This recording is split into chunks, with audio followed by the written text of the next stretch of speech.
হিকমত কি বাতি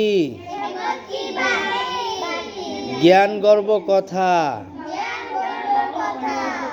नंबर 1, दूसरे लोगों के लिए অন্য ব্যক্তিদের জন্য वही चीज पसंद करो সেই জিনিসই পছন্দ করো जो अपने लिए पसंद करते हो যা নিজের জন্য পছন্দ করো। नंबर 2, बुरे साथी के साथ খারাপ ব্যক্তিদের সাথে না বৈঠো চলাফেরা করিও না বসিও না। अगर ऐसा करोगे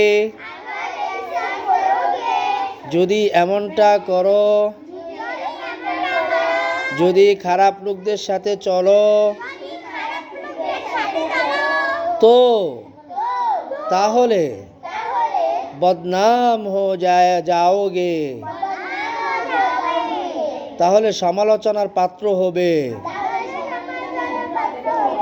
नंबर 3, जो काम जरूरी ना हो যেই কাজ অত্যাবশ্যক নয়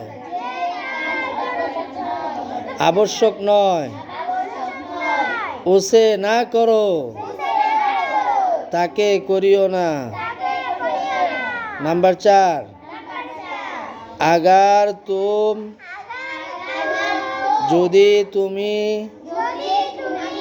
যদি তোমরা दूसरों पर मेहरबानी करोगे অন্য ব্যক্তিদের উপরে দয়াশীল হও মেহেরবানি করো তো তাহলে तुम पर भी मेहरबानी की जाएगी তোমাদের উপরেও মেহেরবানি করা হবে। नंबर 5, जो कोई अपनी जबान पर যে কেউ নিজের জবানের উপরে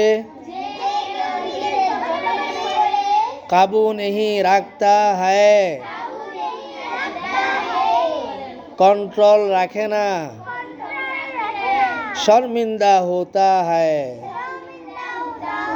তাহলে সে ব্যক্তি লজ্জিত হবে। বুঝেননি? চলবে? 6 নাম্বার আমি তো বললাম চলবে আপনি তো বললেন জি চলবে।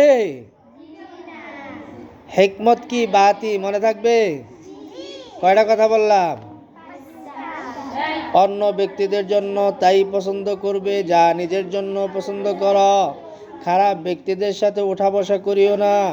যদি খারাপ ব্যক্তিদের সাথে ওঠা বসা করো তাহলে তুমি সমালোচিত হবে। তোমাকে নিয়ে মানুষে বিভিন্ন কথাবার্তা বলে বেড়া বেড়া বেড়া এটা কি করছোস বেড়া ভালো টাল লইছস। যদি এমনটা করো তাহলে তোমার কি হবে? বদনাম হবে, তাই না? তারপরে যে কাম জরুরি না সেই কাজ করতে যাও না। যদি তুমি অন্য ব্যক্তিদের প্রতি দয়াশীল হও তাহলে অন্য ব্যক্তিরাও তোমার প্রতি কি হবে? দয়াশীল। যদি যে কেউ নিজের জবানকে কন্ট্রোল করে, কি করে রে? কন্ট্রোল করা বুঝেন? মুখ দিয়া যা আসে তাই বলে না, বরং বুঝা শূন্য কয়, তাহলে এই ব্যক্তি লজ্জিত হবে না। আর যদি মুখ দিয়া যা হে এই কয়, বুঝেননি? মানে কন্ট্রোল রাখে না জিহ্বারে, তাহলে এই ব্যক্তি অবশ্যই লজ্জিত। কথা বুঝছেন? পারবেন? ওকে।